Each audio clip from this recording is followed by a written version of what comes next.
Mesdames et messieurs, bonjour. Nous nous retrouvons une fois de plus pour notre page invitée sur Sika Télévision. Aujourd'hui, nous avons un grand plaisir de recevoir pour vous Madame Adama Diouf du Sénégal. Bonjour Madame. Bonjour. Alors, je précise, vous êtes spécialiste nutritionniste, vous êtes membre de l'équipe de recherche du laboratoire de nutrition, on peut le dire, à l'université Cheikh Anta Diop de Dakar au Sénégal. C'est bien présenté? Oui, c'est bien présenté, c'est effectivement ça. D'accord. Je suis enseignante-chercheur et donc membre de cette équipe qui est responsable de la formation en master et en doctorat en nutrition alimentation humaine. Enchanté, docteur, vraiment enchanté. Enchanté aussi. Alors, c'est tout un plaisir pour nous de vous recevoir sur Sika Télévision. Avec vous, nous allons faire le point de la situation en matière de malnutrition dans le monde. Qu'est-ce qu'on peut retenir à nos jours? Alors, aujourd'hui, il faut se dire que la malnutrition, la prévalence de la malnutrition, surtout du retard de croissance chez les enfants, même si elle a diminué ces dernières années, il reste qu'en Afrique, le nombre d'enfants qui souffrent de retard de croissance est très élevé. Je parle du retard de croissance, je parle de la malnutrition aussi par excès, notamment le surpoids, l'obésité et toutes les conséquences y afférentes, notamment les maladies chroniques non transmissibles comme le diabète, l'hypertension. Et donc ces maladies qui sont actuellement, qui ont pris de l'ampleur dans nos pays africains. Et justement, voilà. Donc c'est vraiment un double fardeau. On sommes confrontés en Afrique à un double fardeau de la malnutrition par carence et par excès. C'est ça. Alors, est-ce qu'on peut revenir un peu plus en détail sur les causes de cette malnutrition-là, spécifiquement en Afrique? Pourquoi est-ce que c'est aussi criard? Les causes, vous savez, on a les causes immédiates qui sont liées aux apports alimentaires. Vous savez qu'en Afrique, l'alimentation, elle est assez monotone. Et justement, aujourd'hui, on parle beaucoup de diversification alimentaire, puisque tout simplement, on veut que les gens mangent équilibré.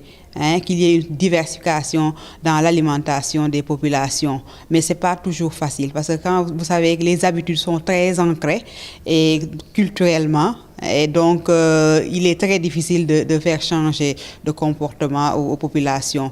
Mais je pense qu'il y a beaucoup de stratégies aujourd'hui comme l'éducation nutritionnelle et qui permet aujourd'hui de pouvoir en tout cas faire des communications pour changer le comportement de ces populations en justement délivrant des messages clés qui adressent ces problématiques-là. C'est ça. Mais quelle est la couche de la société la plus vulnérable à la malnutrition en Afrique? Alors, avant, on ciblait, il y avait des cibles particulières, notamment les enfants, les femmes enceintes. Et on parle aujourd'hui de beaucoup des 1000 premiers jours de la vie qui parlent de la conception à l'âge de 2 ans. Mais si on se réfère aujourd'hui aux statistiques mondiales en Afrique, aujourd'hui, je pense que toute la population est cible. D'autant plus que si on parle aujourd'hui de carence, de retard de croissance chez les enfants, de malnutrition énergétique chronique chez les femmes, on parle de l'émergence des maladies non transmissibles liées à l'alimentation. Et ça touche toutes les couches de la population. Qu'elles soient riches, qu'elles soient pauvres, aujourd'hui, toute la population est confrontée. Et ça, c'est par rapport à la transition nutritionnelle qu'on observe aussi à la sédentarité.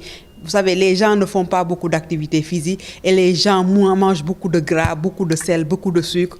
Et donc, tout ça fait que maintenant, je veux dire que la population, dans sa globalité, est vulnérable justement face à ces changements, à cette transition alimentaire. Mais en même temps, quand vous dites que l'alimentation en Afrique est très monotone, est-ce que ce n'est pas un peu paradoxal, vu qu'en réalité, l'Afrique est assez gâtée par la nature. Nous avons un climat qui nous permet d'avoir toute une variété de produits vivriers, en tout cas d'aliments. Nous avons des fruits sur le continent africain quand même, des fruits tropicaux, pas des moindres et tout. Est-ce que c'est pas paradoxal? Est-ce que c'est parce qu'il y a manque de ces aliments-là ou c'est parce qu'on ne sait pas les utiliser à bon escient? Moi, je dirais que c'est les deux. Parce que parfois, vous pouvez aller dans des zones où l'alimentation où les aliments sont disponibles et qu'il y ait la malnutrition. C'est-à-dire que la malnutrition, elle est assez complexe. Il y a plusieurs facteurs. C'est pas seulement le fait de s'alimenter, d'avoir des apports insuffisants qui fait la malnutrition. Il y a d'autres facteurs qui interviennent. Mais ce qu'il faut dire, quand je parle de la monotonie de l'alimentation des populations africaines, c'est parce que la diversification alimentaire n'est pas là. C'est vrai, ça dépend de l'offre alimentaire. Puisque aujourd'hui, si on veut promouvoir des régimes alimentaires diversifiés, si on veut que les gens mangent diversifié, il faut que les aliments soient disponibles. Et là aussi, il y a un problème. Il y a un problème de disponibilité, mais il y a un problème aussi d'ignorance. Parce que, comme je disais tantôt, c'est des habitudes alimentaires. Par exemple, tu peux aller quelque part, dans un milieu rural ou autre, où tu peux trouver des fruits sauvages et autres, mais comme les gens n'ont pas l'habitude trop de consommer ces fruits sauvages, ils les considèrent même plus dans la mesure où c'est là depuis longtemps, ils connaissent, mais ils ne mangent pas. Et ça, c'est leurs habitudes alimentaires. Et justement, en Afrique, il y a beaucoup de tabous alimentaires. Par exemple, je peux donner l'exemple, c'est l'exemple commun. On ne donne pas aux enfants des œufs parce que sinon, ils ne vont pas parler. Ils vont devenir, ils vont voler ou des histoires. D'un pays à l'autre, il y a les croyances qui sont très, très, très, très ancrées. Et aujourd'hui, il faudrait vraiment mettre des stratégies d'éducation, de nutrition très claires. Et j'ai parlé tout à l'heure des recommandations alimentaires nationales. Aujourd'hui, les populations mangent comme ils veulent, peut-être parce qu'ils n'ont pas des orientations de guide alimentaire. Tout à l'heure, je parlais de l'Afrique de l'Ouest où il n'y a que le Bénin qui a un guide alimentaire. Il faut qu'on puisse fournir à ces populations des orientations, des directives pour qu'ils puissent améliorer leur façon de s'alimenter et aller vers une alimentation diversifiée. Nous allons revenir avant de finir sur les recommandations. Donc au Sénégal, par exemple, on donnait de l'œuf à un enfant, ce que ça peut l'empêcher de parler. De parler, ça c'est comme ça. Ça c'est des croyances. C'est des croyances. Et ça fait. Il y a des gens qui suivent ça. Il y a des gens qui suivent ça. Et même dans le cadre de la communication pour le changement des comportements, à travers des messages clés autres, on essaie de lever ces contraintes-là, on essaie de lever ces croyances-là pour que les gens puissent. Parce que en fait, ça porte sur des aliments qui peut leur apporter beaucoup. C'est ça. Donc voilà. Parlant d'alimentation grasse, au Sénégal, pour avoir passé quelques temps au Sénégal, je sais que vraiment l'alimentation est particulièrement grasse au Sénégal. D'où est-ce que c'est parti cette habitude et est-ce que ça peut changer? C'est vraiment ancré. C'est pour ça que je parle de guide alimentaire. C'est vrai, il y a beaucoup de communication parfois par-ci. Est-ce qu'on a réellement adressé le problème des choix alimentaires au Sénégal? Le Sénégalais mange gras, oui. Le Sénégalais utilise beaucoup d'huile dans ses préparations. Et ça, jusqu'à présent, il y a une enquête qu'on avait faite sur la vitamine A pour voir un peu est-ce que le fait de chauffer l'huile détruisait la vitamine A, puisque l'huile est fortifiée en vitamine A. Et c'est là qu'on s'est rendu compte que, dans des ménages, ils consomment jusqu'à près d'1 litre. Donc, vous voyez, c'est par jour. Ça veut dire qu'il y a des actions à mener. Vraiment, il faudrait vraiment qu'on aille vers un guide alimentaire et qui puisse prendre en charge toutes ces questions liées aux pathologies de surcharge, liées à l'obésité et autres. Et qu'il y ait créé, et puis en plus créer aussi un environnement qui permette aux uns et aux autres de pratiquer l'activité physique. Il faut faire la promotion de l'activité physique, c'est important. On a beau avoir un régime sain, rester inactif, c'est pas bon. Ça ne rend pas service. Alors, c'est quoi alors les défis de demain pour corriger un peu tout ça? Pour corriger un peu ça, je pense qu'il faut partir des politiques. Aujourd'hui, je pense qu'il faut des plans d'action nutrition très cohérents, qui prennent en charge justement ces deux types de malnutrition. Ne plus se focaliser seulement sur la sous-nutrition, la malnutrition par carence, elle est là. Donc, dans les plans, le Sénégal a la chance d'avoir développé, élaboré un plan stratégique multisectoriel pour la nutrition. Et justement, dans ce plan stratégique, tous les secteurs sont pris en compte. Ils ont quand même, et c'est là où justement c'est important, parce que ça soit la santé, l'éducation, l'agriculture, hein, tous ont adhéré à ça et aujourd'hui, chaque secteur a élaboré un plan d'action. Et ce n'est pas seulement la nutrition qui va régler, le secteur de la nutrition qui va régler la nutrition. C'est tout un ensemble, c'est une approche globale qu'il faudra vraiment mettre en œuvre surtout. Parce qu'il y a beaucoup d'engagements, mais il faut les concrétiser.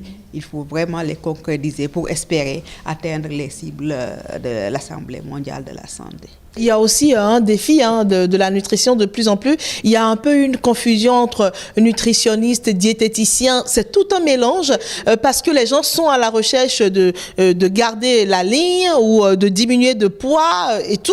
Alors on s'adonne à tout. On ne sait plus qui est qui, nutritionniste, diététicien. C'est qui l'idéal? On ne sait plus. Alors justement, vous savez, l'OAS a mené une évaluation des capacités de formation des instituts de recherche des universités en Afrique. Et cette évaluation a mis en exergue l'insuffisance des ressources humaines en nutrition, mais aussi il a passé en revue le curriculum de formation. Parce qu'aujourd'hui, chacun fait n'importe quoi, tout le monde est nutritionniste. Et là, on veut maintenant savoir c'est quoi un nutritionniste. Hein? Et vraiment, dans les curricula de formation, qu'on puisse orienter vraiment la formation diététique, la formation nutrition, la formation santé publique. Il faut qu'on puisse répartir, détacher les choses, les dissocier pour à chaque formation, qu'on puisse dire voilà le profil qui de sortie. Alors, nous sommes pratiquement à la fin de notre page invitée, Dr Adama Diouf. Est-ce que vous avez d'autres propos à dire, dernières recommandations avant qu'on mette un terme à cette page invitée? Alors, dans cette recommandation, aujourd'hui, c'est comme je le disais, il faudrait vraiment que cette gouvernance de la nutrition soit une réalité dans les pays, parce que c'est que ça qui peut impulser vraiment comment on appelle ça, impulser les actions à mener, déjà répondre aux différents engagements, et aller vers l'action justement pour essayer d'atteindre, parce qu'aujourd'hui, on est à des niveaux très faibles d'atteinte des cibles de l'Assemblée mondiale, des 6 cibles de l'Assemblée mondiale de la santé. Donc, il faut vraiment que la gouvernance en nutrition soit une réalité dans nos pays et pour qu'on accélère le progrès vers les cibles mondiales. Vous avez quelques mots gentils à dire à l'endroit de Sika Télévision qui vous a tendu son micro aujourd'hui? Je remercie Sika Télévision de m'avoir donné l'opportunité de m'adresser aux téléspectateurs africains en général et de pouvoir parler des questions qui nous préoccupent tous, c'est-à-dire les questions de malnutrition en Afrique. Merci à Sika Télévision. Merci Dr Adama Diouf. C'était votre page invitée. Merci de nous avoir suivis. Au revoir.